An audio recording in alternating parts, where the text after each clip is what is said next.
Good evening साथियों, आप सभी का स्वागत है द यूनिवर्सिटी ऑफ मैथमेटिक्स पर। और आज हम लोग बात करने वाले एक और इंपॉर्टेंट डेरिवेशन के बारे में पढ़ेंगे, रदरफोर्ड-सॉडी लॉ के बारे में। ठीक है, इसी को कहा जाता है लॉ ऑफ रेडियो एक्टिविटी।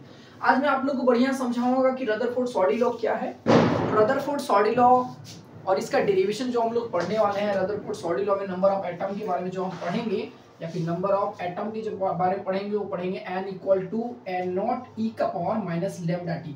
तो ये डेरिवेशन कैसे आता है वो भी मैं आप लोगों को यहीं से समझाने वाला हूँ। ठीक है, ध्यान से समझना। तो सबसे पहले बात करते हैं रदरफोर्ड-सॉडी लॉ का। तो इसमें दो स्टेटमेंट हम लोग पढ़ते हैं। तो पहला स्टेटमेंट कहता है कि the rate of disintegrating atom of radioactive element does not depend upon any external factor. That means क्या होता है इसका मतलब। अच्छा, पहले ये समझते हैं कि रेडियो एक्टिव एलिमेंट क्या है। देखो, रेडियो एक्टिव एलिमेंट मतलब होता है कि नेचर में पाए जाने वाला जो भारी तत्वों के जो न्यूक्लियस है, हैवी न्यूक्लियस ऑफ एटम जो है वो क्या होता है, नेचर में अनस्टेबल होता है। ठीक है, स्टेबल नहीं होता, अनस्टेबल होता है। और ये अपने आप क्या होता है, मतलब टूटता फूटता रहता है। इसी को कहा जाता है रेडियो एक्टिव एलिमेंट। जैसे यूरेनियम, थोरियम, प्रोटैक्टेनियम, ये सभी रेडियो एक्टिव एलिमेंट है। ठीक है, इनकी जो न्यूक्लियस है यानी कि इनके जो एटम का जो न्यूक्लियस है वो अपने आप क्या होता है, वो टूटता फूटता रहता है। ठीक है, तो कहता है the rate of disintegrating atom, मतलब अगर कोई रेडियो एक्टिव एलिमेंट है तो रेडियो एक्टिव एलिमेंट यानी रेडियो एक्टिव सब्सटेंस का जितना सारा एटम होगा वो अपने आप क्या होगा, टूटता फूटता रहेगा। तो यही कह रहा है कि जो रेट है, रेट मतलब कि एक सेकंड में कितना एटम टूट रहा है, the number of atom tooting पर सेकंड। समझ में आ रहा है, मतलब एक सेकंड में जितना एटम टूट रहा है, ब्रेक कर रहा है, ठीक है ना, डिसइंटीग्रेट हो रहा है, उसी को हम क्या बोलते हैं, रेट ऑफ डिसइंटीग्रेटिंग। समझ में आ गया। तो कहता है एक सेकंड में जितना एटम जो टूट रहा है, ये जो टूटने का जो दर है, जो रेट है, वो किसी एक्सटर्नल फैक्टर पर डिपेंड नहीं करता। यही पहला स्टेटमेंट करता है। जैसे टेम्परेचर, प्रेशर, इस पर डिपेंड नहीं करता है। ठीक है ना, तो कोई एक्सटर्नल टेम्परेचर हो गया, प्रेशर हो गया, कोई एक्सटर्नल फैक्टर पर डिपेंड ही नहीं करता है। क्या, the rate of disintegrating. Rate of disintegrating मतलब का मतलब फिर समझा रहा है कि मान लो dt टाइम में किसी रेडियो एक्टिव सब्सटेंस में मान लो जो नंबर ऑफ एटम है मान लो dn से टूट गया। कितना टाइम है बोलो, dt टाइम में। तो dt टाइम में कितना से टूट रहा है बोलो, dn से टूट रहा है। तो बताओ यूनिट टाइम में कितना से टूटेगा भाई, तो dn/dt से टूटेगा। और यूनिट टाइम में जितना से टूटेगा उसी को कहते हैं the rate of disintegrating atom. समझ में आ गया। तो ये जो दिख रहा है dn/dt, इसको कहेंगे rate of disintegrating atom.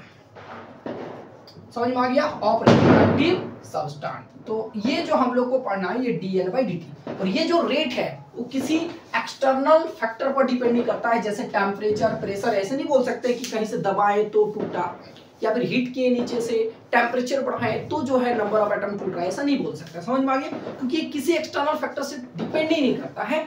That means ये अपने आप टूट रहा है।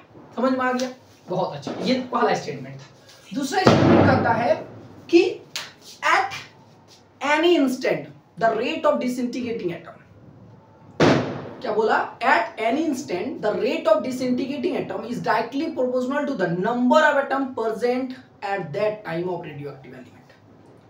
समझ में आया, मतलब क्या है कि किसी भी टाइम पर जो रेट है एटम के टूटने का, जो रेट है, समझ में आ गया, किसी भी टाइम पर जो एटम के टूटने का जो रेट है, रेट माने dn/dt रेट है, उस टाइम पर एट द सेम टाइम, उसी क्षण, उसी टाइम पर उस रेडियो एक्टिव सब्सटेंस के अंदर या फिर जितना एटम मौजूद है, जितना एटम यानी नंबर ऑफ एटम मौजूद है, उस नंबर ऑफ एटम के क्या होता है, डायरेक्टली प्रोपोर्शनल होता है। दूसरा स्टेटमेंट कर रहा है।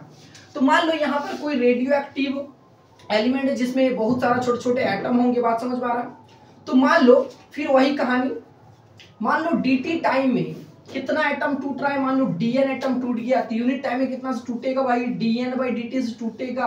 और यूनिट टाइम में जितना से टूटेगा उसी को बोलते हैं रेट ऑफ डिसइंटीग्रेटिंग एटम, यानी कि dn/dt को बोलेंगे the rate of disintegrating atom. मान लो ये किसी टाइम पर कितना एटम टूटा, dn/dt एटम टूटा, तो बोला उसी क्षण इस रेडियो एक्टिव एलिमेंट में जितना एटम था उस एटम के डायरेक्टली प्रोपोर्शनल होता है। तो कितना एटम था जो टूटा, तो n एटम था ना उसमें मौजूद, कितना एटम टूटा उस क्षण, बोलो अभी से मान लो हम काउंटिंग शुरू करें तो इससे t टाइम था, कितना एटम टूटा, बोलो सर n एटम टूटा।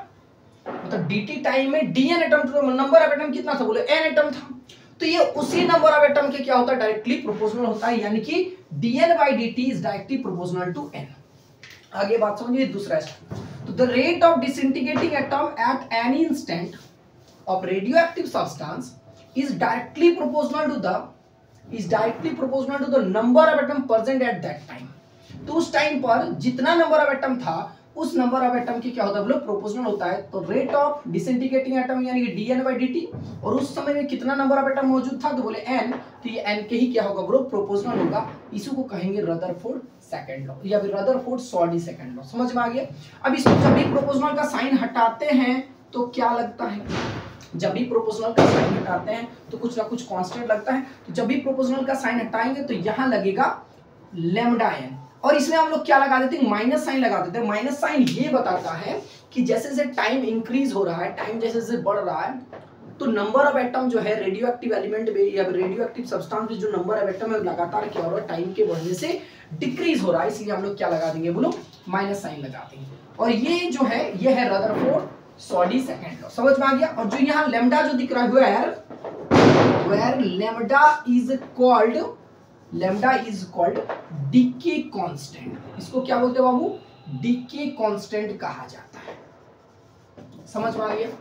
डीके कांस्टेंट कहा जाता है। डीके कांस्टेंट मतलब ये रेट को बता रहा है कि कितना, ये जो है डीके कांस्टेंट है क्या, कि कितना टाइम में कितना एटम टूट रहा है, वो जो है उस डीके को बता रहा है। डीके नाम ही है डीके कांस्टेंट, कितना क्षण में कितना एटम टूटा, मतलब कितना टाइम में कितना एटम टूटा, वो जो कांस्टेंट है उस कांस्टेंट को क्या कर रहा है बोलो, लैम्डा डिफाइन कर रहा है।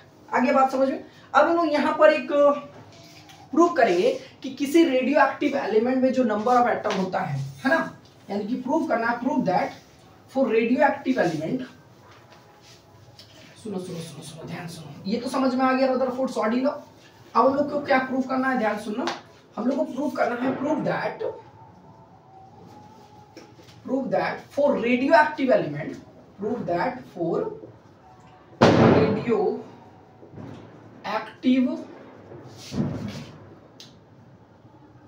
रेडियो एक्टिव एलिमेंट है ना, prove that for radioactive element number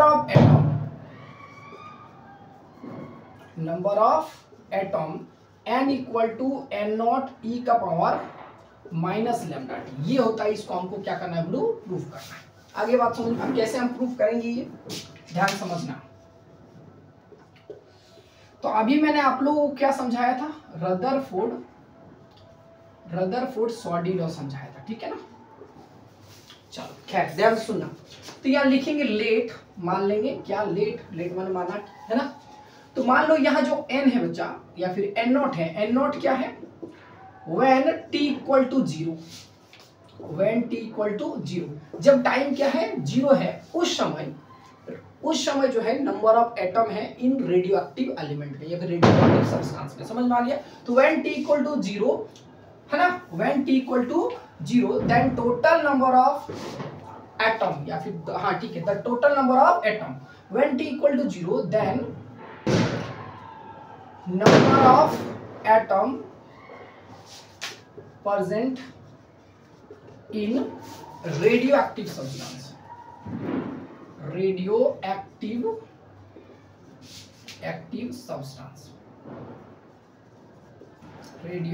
समझ में आ गया। और दूसरा नंबर में n क्या है, n है व्हेन आफ्टर टी टाइम, मतलब जैसे t इक्वल टू 0 यानी कि ये शुरुआत है, इनिशियल कंडीशन है, यानी कि इनिशियल कंडीशन में नंबर ऑफ एटम कितना था, n0 था। जैसे जैसे टाइम बीता होगा नंबर ऑफ एटम डिक्रीज किया होगा, नंबर ऑफ एटम टूटा होगा, धड़धड़ा के एटम टूटेगा। तो टी टाइम बाद यानी कि आफ्टर टी टाइम, ठीक है ना, after T time number of atom present in radioactive substance,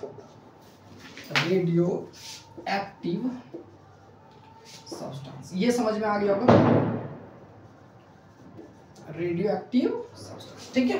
ध्यान से देखो, यही दो इंपॉर्टेंट चीज है जो हम लोग को समझना है। फिर से एक बार और बताना चाहेंगे हम, n0 है क्या बच्चा, तो n0 है t इक्वल टू 0, जब टाइम क्या है 0 है, उस समय नंबर ऑफ एटम जो रेडियो एक्टिव सब्सटेंस में जो नंबर ऑफ एटम मौजूद है उसको हम लोग क्या बोल रहे हैं, n0। और जैसे जैसे टाइम बीतेगा तो जाहिर सी बात है एटम का डिसइंटीग्रेटिंग होगा, मतलब धड़ाधड़ एटम टूटेगा, तो टूटने के बाद एटम बचा, यानी कि टी टाइम बाद, after T time number of atom present in radioactive substance. समझ में आ गया? देखो, then from Rutherford, then from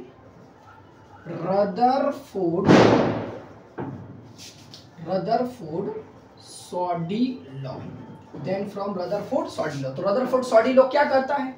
तो रदरफोर्ड सॉडी लॉ कहता है कि the rate of disintegrating atom at instant T, या फिर एट इंस्टेंट, है ना, dN/dt is directly proportional to the number of atom present at that time. समझ में आ गया? तो नंबर ऑफ एटम कितना प्रेजेंट होता है? n। माइनस साइन लगाते हैं हम लोग, जब भी प्रोपोर्शनल का साइन हटाते हैं कुछ ना कुछ लगता है कांस्टेंट, तो कांस्टेंट की जगह यहाँ आएगा लैम्डा, तो minus lambda n, where lambda is called decay constant, where lambda is called decay constant. Decay constant हम तुम लोग का अभी बताएं कि डीके कांस्टेंट क्या है। तो decay constant is defined the rate of disintegrating atom, है ना। लैम्डा क्या डिफाइन करता है? तो लैम्डा डिफाइन करता है the rate of disintegrating atom को क्या करता है? डिफाइन करता है कि एक सेकंड में कितना नंबर ऑफ एटम क्या हो रहा है, लोग टूट रहा है, ये लैम्डा डिफाइन करता है। आगे बात समझ में? अब हम लोग क्या करते हैं, इसको हम लोग सॉल्व करेंगे, ठीक है। तो थोड़ा सा मिटाना पड़ेगा हमको, तो हम मिटा लेते हैं, फिर आगे मैं समझाता हूँ, बहुत अच्छा समझ में आ जाएगा। अब यही 2 पॉइंट स्टार्टिंग वाला याद रखना कि n0 क्या था और n क्या था, ठीक है। तो फिर से मैं बताना चाहूंगा, n0 क्या था? जब टाइम 0 रखे थे उस टाइम जो नंबर ऑफ एटम प्रेजेंट था उसको हम लोग बोल रहे थे n0, और आफ्टर टी टाइम के बाद जैसे टाइम बीता तो नंबर ऑफ एटम टूटा होगा, और उसके बाद जो एटम बचा वो नंबर ऑफ एटम को हम क्या बोल रहे हैं? n बोल रहे हैं। समझ में आ गया? तो अभी इसको क्या कर रहे हैं, ध्यान से देख लेना, इसको भी मिटा देते हैं, इसका भी काम खत्म हो गया होगा, है ना। आप लोग थोड़ा वीडियो पीछे कर लीजिएगा तो समझ में आ जाएगा, दिख जाएगा, ठीक है ना। तो अब यहाँ से लिखना शुरू करते हैं। इस n को, t को उधर ले जाते हैं, n को इधर ले आते हैं, तो क्या लिखेंगे यहाँ देखो,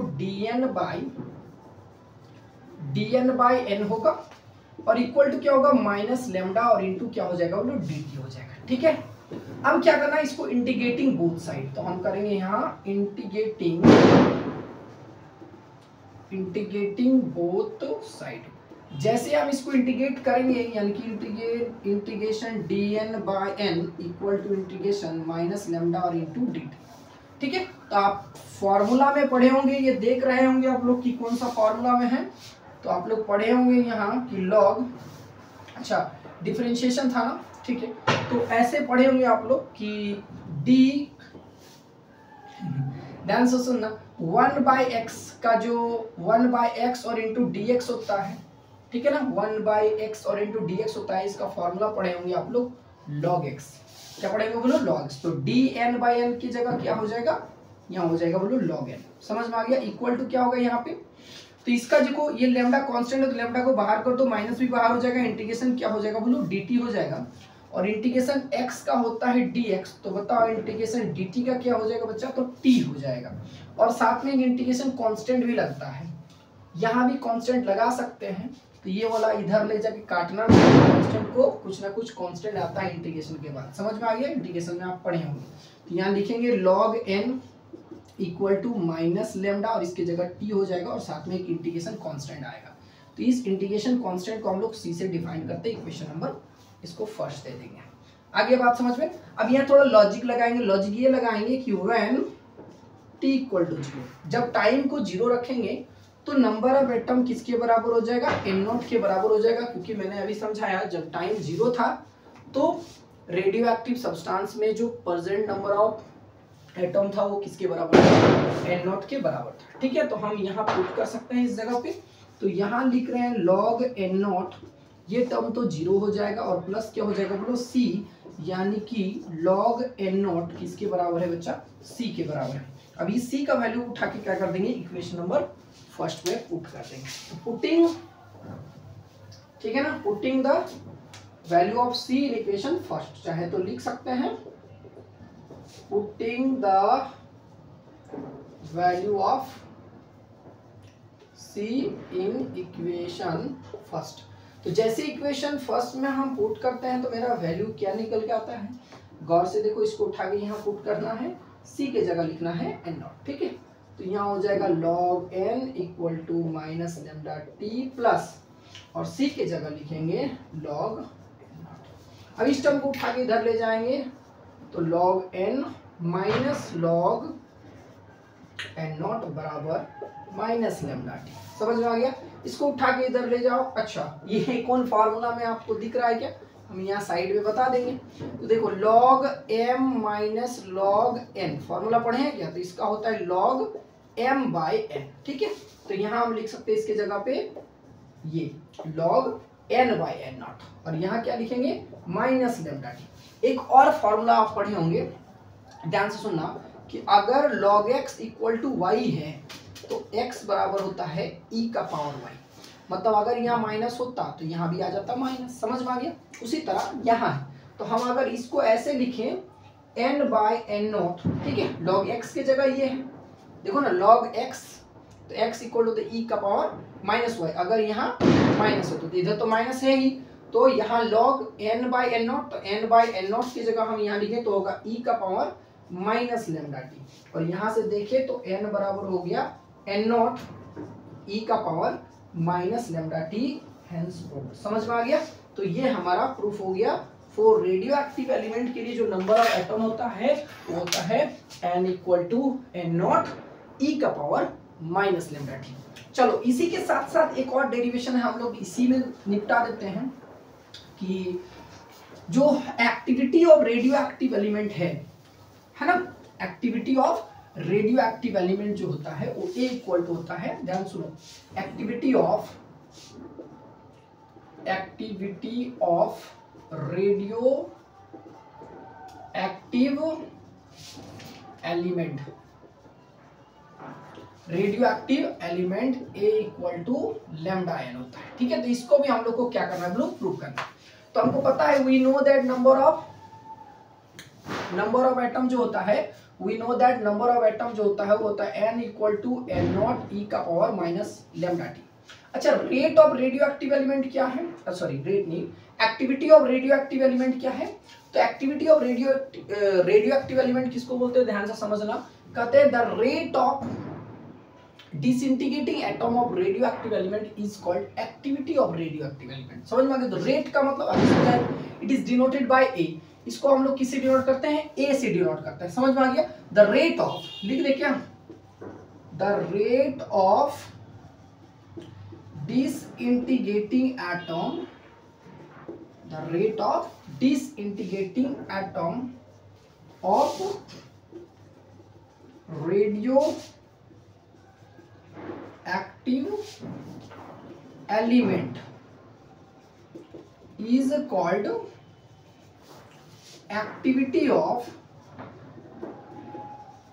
activity of, ठीक है, radioactive element. It is denoted by A. इसको किसे डिनोट करते हैं बोलो? ए से। इसीलिए ए बराबर क्या हो जाएगा बाबू? होगा dn बाई dt।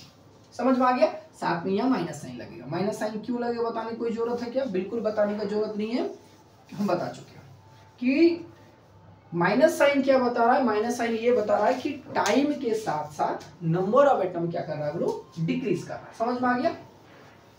अब हम लोग को जो नंबर ऑफ एटम है, तो नंबर ऑफ एटम यानी कि n का वैल्यू हमको वहां पे क्या करना है बोलो? पुट करना है, जो n हमको यहाँ दिख रहा है। ठीक है, यहाँ लिखेंगे हम लोग a बराबर माइनस लेमडा, n का जगह लिखेंगे n नॉट e का पावर माइनस लेमडा टी, और बाई क्या करेंगे बोलो? dt। बस इसको डिफरेंशिएट करना, इतना आता होगा। तो a equal to n naught constant है, बाहर निकल जाएगा de का पावर माइनस लेमडा टी, और बाहर में क्या हो जाएगा बोलो? dt हो जाएगा। अब हम इधर कर देते हैं सारा कैलकुलेशन। ठीक है, तो यहाँ लिखेंगे a बराबर क्या होगा, यहाँ n नॉट है तो माइनस n नॉट को बाहर कर देंगे।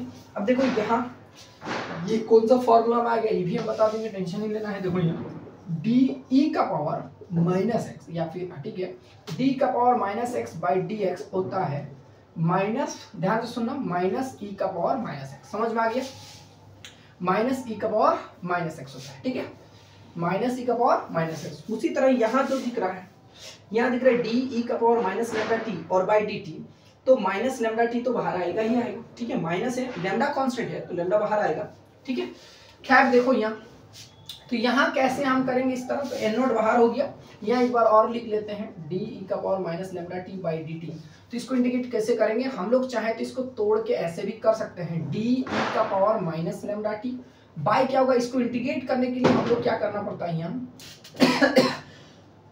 इसका जो पावर है उस पावर को यहाँ लिखना पड़ेगा, तो आ जाएगा इंटीग्रेशन के इंटीग्रेशन बोलो डिफरेंशिएशन के लायक हो जाएगा, है ना।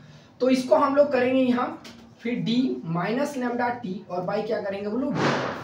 अब ये डिफरेंशिएशन के लायक हो गया, इसको कर दो आगे, a इक्वल टू क्या होगा माइनस एन नॉट हो जाएगा, इसकी जगह क्या होगा t का पावर माइनस लेमडा टी होगा, और इस जगह क्या होगा, ये लेमडा कांस्टेंट है तो इसको माइनस लेमडा तो बाहर हो जाएगा, और dt आपस में क्या होगा बोलो कट जाएगा।